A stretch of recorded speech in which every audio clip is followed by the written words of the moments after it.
Hey, salut à tous, j'espère que vous allez bien. On se retrouve aujourd'hui pour parler un petit peu de positionnement. Et particulièrement, je voulais vous expliquer quelque chose sur la phase de lane. Je ne sais pas si vous en avez déjà entendu parler, mais on parle souvent du positionnement en triangle. Je vais vous expliquer simplement ce que c'est. Tout simplement, quand on est en phase de lane, on est en 2 contre 2. Et la technique de jouer en triangle va être tout simplement le fait que dès que vous serez à 2 à la même distance de l'ennemi, vous pourrez l'attaquer. Bon, là on voit pas très bien ce que je veux dire, mais je vais vous faire une simple démonstration. Si par exemple celui-là n'était pas ici mais plutôt ici, ça devient tout de suite un petit peu plus clair. C'est-à-dire que vous serez tous les deux capables de l'attaquer sans que son allié lui puisse l'aider en fait. Il est ce qu'on appelle outpost. Il est trop avancé ou ils sont pas deux au même endroit. Même s'il était avancé là et son allié était là en fait, bon finalement ça nous embêterait quand même. L'idée c'est pour ça que c'est très important de rester aligné avec son support. Après tout dépend du support, si on a un support qui va engage, évidemment vous pouvez rester aligné, mais lui d'un moment à un autre va devoir aller dedans, il va devoir taper dans le fond. Donc là bien sûr il sera devant et vous derrière, c'est seulement dans le cas où c'est une frontline du genre Leona ou bien Alistar. Et donc lorsque vous êtes mal positionné ou bien que votre allié est mal positionné, c'est dès que vous n'êtes plus sur la même ligne. C'est-à-dire que si vous êtes ici, vous attendez un peu, vous êtes parti faire quelque chose, et bah directement les ennemis vont réagir pour taper votre allié. Et c'est ce qui arrive souvent quand on part warder sans avoir prévenu, et du coup les ennemis l'ont remarqué et vont directement attaquer la personne en question qui sera tout seul. Puisqu'en AV2, la plupart du temps, on perd. Même lorsqu'on est en 3-0, je vous assure qu'en AV2 on perd. Et c'est une raison pour laquelle la plupart du temps, on donne un shutdown. On est trop confiant, on est en 3-0. Bon, c'est pas le sujet de la vidéo, mais donc comment corriger ça? Soit vous êtes vraiment trop en danger, vous le ping back et vous lui dites de reculer un petit peu, soit évidemment, vous avancez, vous restez à sa distance. Ça va effrayer beaucoup plus les ennemis et va vous permettre d'éviter qu'ils vous attaquent. Après, s'ils sont trop confiants, n'hésitez pas à reculer ou bien, tout simplement, vous pouvez trade back. Dans cette même situation, il y a autre chose à prendre en compte, puisque vous pouvez être ici, ou bien vous pouvez même tout simplement inverser et être de l'autre côté. Donc que vous soyez collé ou pas, ça ne change pas grand chose. Évitez d'être collé s'il y a des sortes de zones. Et vous pouvez l'être si tout simplement il y a un grab et vous avez un Alistar qui peut tout simplement se faire grab et aller les CC. S'il y a un Blitzcrank qui grab un Alistar, franchement moi je suis content. Donc c'est pas très dérangeant d'être collé, tout dépend du match-up. Et c'est ce qu'on va prendre en compte évidemment. S'il y a un grab, l'idée c'est que l'ADC va être à l'opposé du support. Donc ADC contre ADC en général. Mais en fait c'est parce que le support va toujours chercher normalement à focus l'ADC. Et donc ça va être un peu une bataille de positionnement selon ce que fait le support adverse. Je vais vous montrer en mettant les waves. C'est-à-dire que s'il va bouger dans le bush ici, par exemple ce soit un Thresh ou un Pike, etc. Vous allez toujours essayer de vous positionner par ici. Si vous le voyez avancer, bah vous reculez directement. Et inversement, s'il se met par le haut, vous allez pouvoir jouer ici vers le bas pour pouvoir farmer quand même vos sbires. S'il s'avance trop, vous pouvez demander à votre support de go in. Et si vous étiez bien aligné comme je vous ai montré tout à l'heure en triangle, il ne pourra pas vous trade. Il y a plein de choses à prendre en compte, mais c'est une des bases de League of Legends en bot lane. C'est pas si facile à mettre en place, ça reste que de la théorie. Sur certaines actions, évidemment, même quand vous êtes mal positionné, vous pouvez gagner, mais c'est un système qui va vous permettre de gagner des trades facilement, si vous l'avez bien compris. Et c'est pour ça qu'en ADC, c'est très important de jouer avec son support. Donc si vous avez un support qui va être de type mage, vous allez pouvoir essayer de poke avec et de voir quelle cible vous pouvez taper ensemble. Si c'est un type engage comme Alistar par exemple, vous n'êtes même pas obligé de taper forcément celui qui l'a CC, juste taper l'ennemi le plus dangereux. L'idée lorsque vous êtes en bot lane, ça va être de définir un focus et de jouer autour des sorts dangereux. Et quand on parle de sorts dangereux, ce n'est pas forcément que pendant la phase de lane. Et je vais vous expliquer aussi comment se positionner en teamfight. J'ai bien évidemment volontairement pris MF puisque c'est un des champions qui va devoir le mieux se positionner pour pouvoir utiliser son ultime. Ici par exemple, vous êtes lors d'un teamfight ou un teamfight qui arrive. Donc ici on est 4 contre 4. Donc l'idée, si vous jouez MF ici, on va imaginer qu'on a quand même toute la situation en main. Où est-ce que vous pourrez vous positionner? La pire chose à faire, ce serait d'être avec vos alliés dans le même top par exemple. Si vous avez votre ultime de up, le mieux c'est quand même de rester un petit peu derrière puisque ce n'est pas à vous d'engager. Vous êtes l'ADC, vous n'avez pas à être front lane. Puisqu'en fait, si vous prenez un sort, bah vous êtes mort.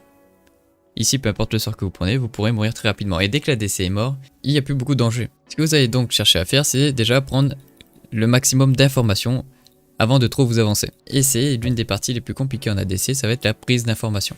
Je prends l'exemple ici, on en profite que les wards soient partis pour comprendre qu'en fait, si on n'a pas toutes les informations, ici on pourrait tenter de juste go in.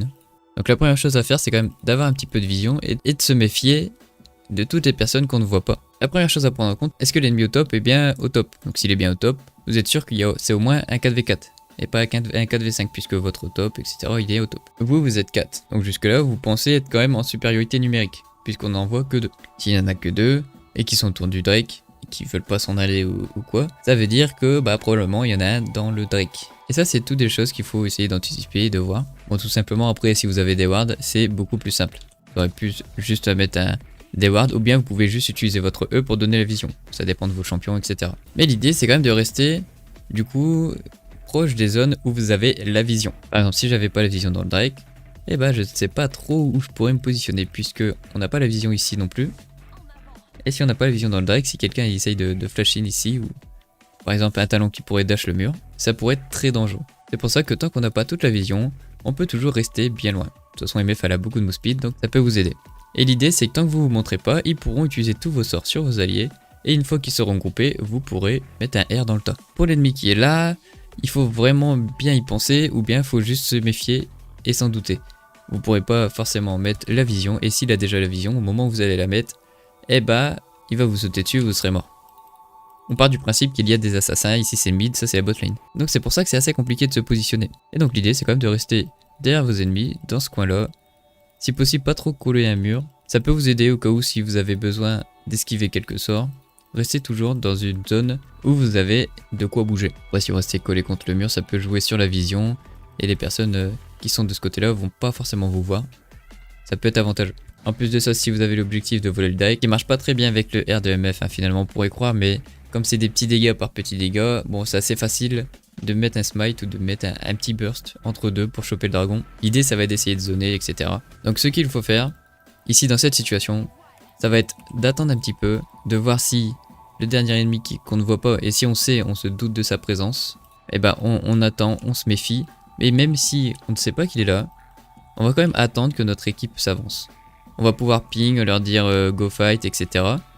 Mais c'est pas à nous d'engager. Vous pouvez utiliser votre E pour les ralentir, pour slow, pour etc. Utilisez votre soin pour soigner et prévenir un peu des dangers, pour sauver vos alliés tout simplement. Mais par contre, là on voit bien que c'est quasiment du 3v3. Mais dès qu'on voit que l'adversaire est arrivé, il a utilisé la plante, etc. Et il a essayé de go in, c'est à votre moment de jouer. Mais pas juste en fonçant dedans. Tout dépend du champion. Si c'est quelqu'un qui peut vous go in, si vous voyez qu'il a l'intention de venir sur vous, vous allez tout simplement attendre un CC ou bien qu'il y a quelques sorts dangereux qui soient partis. Comme je vous explique, on a l'impression qu'il faut juste attendre. Bon, l'idée c'est quand même d'essayer de bait un petit peu pour qu'il essaye de venir, qu'il s'empale sur vos alliés, etc. Vous allez pouvoir essayer de le chercher, lui mettre des autos si vous voyez qu'il veut vraiment pas se battre. Bon après ça c'est avec l'expérience, on sait ce qu'on peut faire. Mais si vous voyez que votre team n'a pas envie de se battre, n'y allez pas tout seul. Même si parfois ça peut être utile lorsque vous arrivez à flash in quelqu'un, vous les mettez très low ou bien vous tuez quelqu'un mais vous mourrez derrière pour votre équipe gagne. Ce n'est pas le rôle d'un ADC en tout cas de faire ça. Et donc une fois que vous avez la vision comme ça et que vous êtes ici, vous pourrez tout simplement utiliser votre ER ici dans le tas. Vous allez pouvoir toucher tous ceux qui sont là. Ils vont peut-être se réfugier dans le pit, etc. Et ça va les regrouper pour que vos alliés puissent se battre plus facilement. Je vais vous donner un truc qu'il faut savoir sur MF, c'est n'utilisez pas forcément votre ult en premier tant que tous les sorts en face ne sont pas lâchés. Et en plus vous avez quand même des auto-attaques qui font très mal et même un Q-spell. Donc si vous voulez, vous pouvez même juste utiliser votre E, essayer de jouer avec vos alliés. Hop, on met un petit Q-spell ici.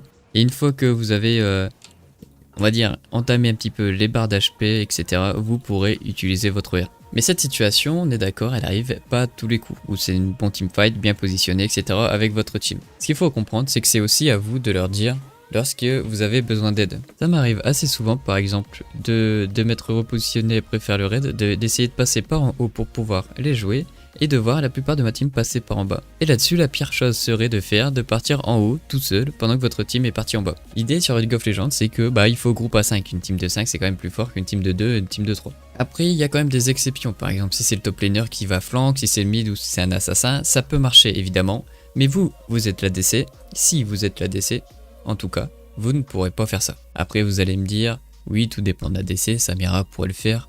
Ouais, mais bon, c'est Samira si elle est en 20-0. Samira en 5-5, je pense pas qu'elle puisse faire ça puisqu'elle se fait turn instantanément et elle est morte. On va flank seulement pour tempo, pour surprendre ou pour assassiner. Et quand vous êtes un DPS, vous faites rien de tout ça. Comme en plus derrière vous êtes très fragile, vaut mieux pas s'aventurer tout seul. Donc quelle est la solution? Il n'y a pas une seule solution, il y a plusieurs solutions. Soit vous suivez votre team, soit vous leur demandez de l'aide en venant au top avec vous pour que ils checkent un petit peu avec vous et qu'ils vous aident à avancer. Et pour le coup c'est une situation qui m'arrive assez souvent. Et pour moi la seule solution c'est vraiment de ping, vous essayez de s'adapter avec eux.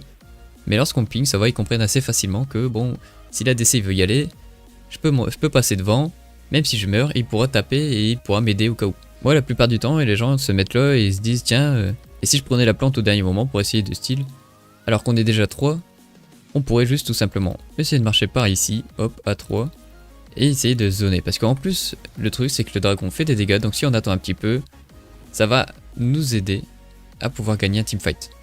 Tout dépend de l'avancée de la partie, mais ça peut vraiment vous aider. Et donc, les clés de ça, ça va être la communication. Si vous voulez des astuces un petit peu sur la communication, j'en ai déjà fait une vidéo, et je vous invite à aller la voir. On était dans la position où vous allez récupérer le Drake, vous attaquez une équipe qu'ils étaient en train de faire. Mais si c'est vous qui êtes en train de faire le Drake, comment on se positionne?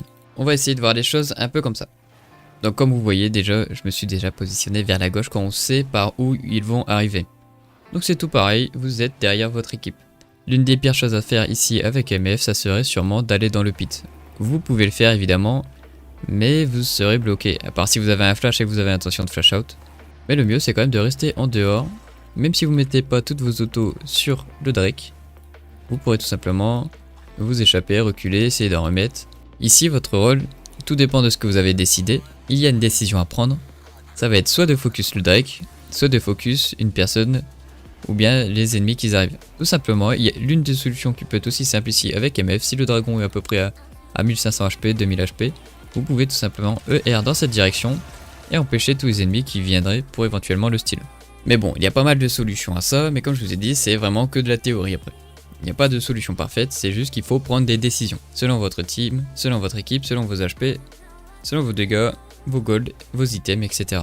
Tout ça pour vous dire que si vous voulez améliorer votre positionnement et votre prise de décision en général, la meilleure chose à faire c'est de regarder ces replays. Et vous allez essayer de comprendre où est-ce que vous aurez pu vous positionner ou bien quelle sort j'aurais dû attendre avant d'engager. Mais bon, je sais que c'est une chose que pas tout le monde fait, donc si vous voulez, vous pouvez aussi tout simplement regarder des gens jouer, comme mon stream par exemple. Même si je suis très loin d'être un joueur pro, il y a quelques petites choses qui pourront sûrement vous aider. J'espère que cette vidéo vous aura plu. N'hésitez pas à vous abonner si vous voulez soutenir la chaîne. Et je vous dis à plus pour de prochaines vidéos. Ciao ciao.